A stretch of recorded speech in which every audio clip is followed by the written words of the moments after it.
साथियों नमस्कार। कल लोकसभा में भारतीय जनता पार्टी के द्वारा जो सरकार के द्वारा जो बिल पेश किया गया, अब भारतीय जनता पार्टी उस बिल को गिरने के दोष कांग्रेस और सहयोगी दलों पर मढ़ रही है। सबसे पहले ये जानने की आवश्यकता है कि ये बिल है क्या। ये बिल वास्तविक रूप में महिला आरक्षण का बिल नहीं है। महिला आरक्षण का जो बिल था वो 2023 में पास हो चुका और प्रधानमंत्री जी उसको 2024 के चुनाव में कैश भी कर चुके हैं। लेकिन अब चूंकि बंगाल में अभी वोट पड़ने बाकी हैं और ऐसे तमाम स्थितियां हैं कि जिनको डाइवर्ट करना आवश्यक है, इसलिए ये महिला आरक्षण बिल नहीं बल्कि ये महिला आरक्षण के साथ महिला आरक्षण लागू करने के लिए उससे पहले एक संशोधन बिल लाया गया जिसका नाम महिला आरक्षण संशोधन बिल रखा गया। इसमें ये प्रावधान है, अब जो बीजेपी जो फैला रही है कि कांग्रेस ने इसे रोक दिया, कांग्रेस ने इसे रोक दिया, इनकी जालसाजी और इनकी चालबाजी मैं स्पष्ट करना चाहता हूं कि क्या है। महिला आरक्षण बिल तो 2023 में लागू हो गया, कांग्रेस के सहयोग से हुआ। इससे पहले पंचायतों में जो महिला आरक्षण हुआ वो कांग्रेस ने किया। लेकिन सवाल ये है कि महिला आरक्षण का जो वर्तमान महिला आरक्षण संशोधन बिल है, इसके प्रावधान क्या है, पहले ये जानने की जरूरत है। उत्तराखंड के मुख्यमंत्री, उत्तराखंड की विधानसभा अध्यक्ष और देश के तमाम बीजेपी के नेता कल से ये एक माहौल बनाने में लगे हुए हैं कि जैसे कांग्रेस ने महिला आरक्षण के बिल को रोक दिया।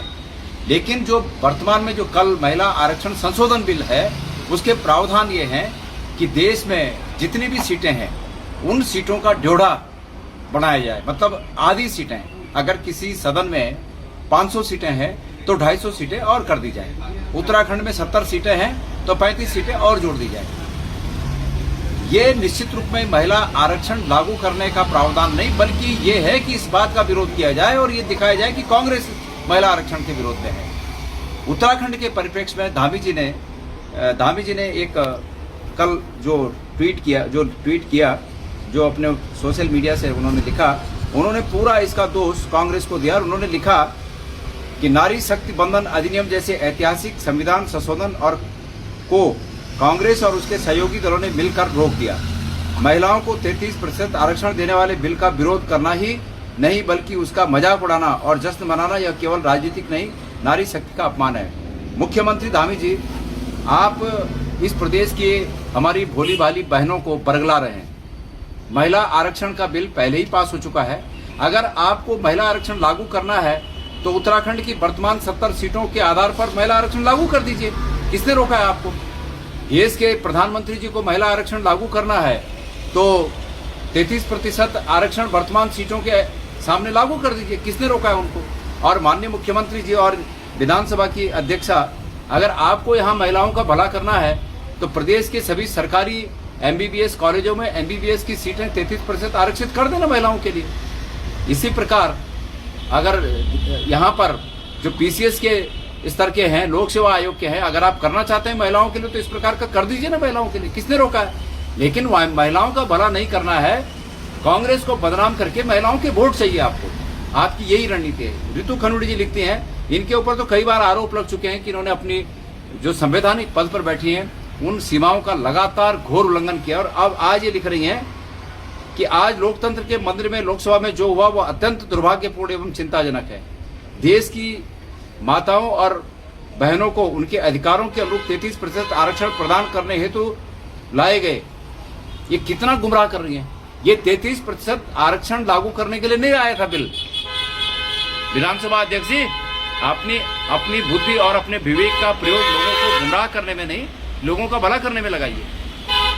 आप कह रही हैं कि 33% आरक्षण को रोकने के लिए कांग्रेस व्यवधान कर रही है। कांग्रेस ने ये कहा कि ये जो आप सीटें बढ़ा रहे हैं, इन सीटों को बढ़ाने का औचित्य क्या है? हमने पहले ही कह दिया कि इस प्रदेश में 70 सीटें हैं, आप 105 करने जा रहे हैं। इसका औचित्य क्या है?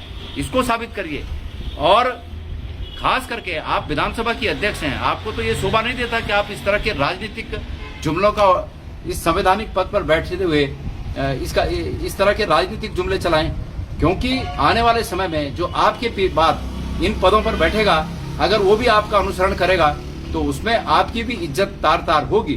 तो कुल मिलाकर कल आपने देखा होगा कि लोकसभा में जैसे कि बीजेपी को पहले ही पता था ये बिल गिरना है, तख्तियां वख्तियां सब तैयार थे, और जैसे ही वो ये बिल धराशायी हुआ, बाहर आके सब तख्तियां लेके, कहां से बनी वो तख्तियां उसी समय। ये भारतीय जनता पार्टी का बस यही मैनेजमेंट है कि लोगों को गुमराह करिए।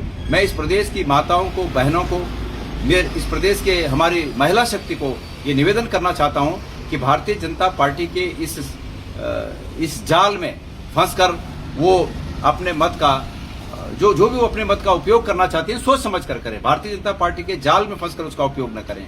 ये वास्तविक रूप में महिलाओं के हितैषी नहीं है, लेकिन महिलाओं के वोट प्राप्त करने के लिए कांग्रेस को बदनाम करने की उनकी ये चाल है। हम आज भी मुख्यमंत्री धामी जी को चुनौती के साथ कह रहे हैं कि वो अगर महिलाओं के हितैषी हैं तो उनके अधिकार क्षेत्र में जितनी भी भर्ती परीक्षाएं होती हैं उसमें महिलाओं के लिए आरक्षण तय कर दें, और उनके अधिकार क्षेत्र में विधानसभा में प्रस्ताव पास करके भेजें कि उत्तराखंड में परिसीमन की आवश्यकता नहीं है, 70 की सीटें 70 ही रहेंगी, और अगर 105 भी करनी है तो उसमें पहाड़ों का हित देखना बहुत आवश्यक है। भौगोलिक, अगर मैंने पहले भी कहा है कि अगर भौगोलिक आकार को अगर आधार नहीं माना जा सकता तो जनसंख्या को ही आधार मानकर ये करना चाहिए कि अगर प्लेन मैदानों में अगर 1 लाख पर या 3 लाख पर सीट बन रही है, अगर 3 लाख पर मैदानों की सीट बन रही है तो पहाड़ों में 1 लाख पर वो सीट बने, तब जाके पहाड़ों के साथ न्याय होगा, महिलाओं के साथ न्याय होगा। और इस तरह के कांग्रेस को बदनाम करके अपनी रोजी रोटी राजनीति चलाने वाले लोग इस हरकत से बाज आए। आज महिलाएं जागरूक है और सब कुछ जानती हैं। आपको भी इस प्रकरण में अच्छी तरह महिलाएं जान ली हैं।